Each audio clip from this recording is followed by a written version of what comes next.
ल दाइलाई धेरै धेरै बधाई छ ग्यास प्राप्त गर्न सफल हुनुभएकोमा। दाइ हेर्नु फेरि अरूको पनि ग्यास छ है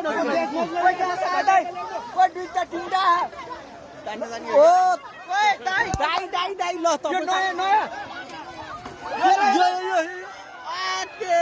बुढा त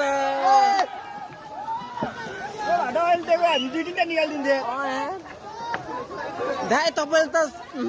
दाइ यार त्यो भाटा दिनु पर्यो यहाँ तानिदिन्छ त्यो घुमाउँ न त्यो दिन्छ पर्सेको यो ट्याङ्गे तान्नु न दाइ बेचिदिने के तान्नु न तान्यो तान्यो तान्यो तान्यो गाडीको हेर्न त्यो उनी सुत्दै निकाल्दियो क्या त्यो सिटकै होइन कि ग्यासै सक्यो क्या दाइ यहाँ भैँसी आयो है भैँसी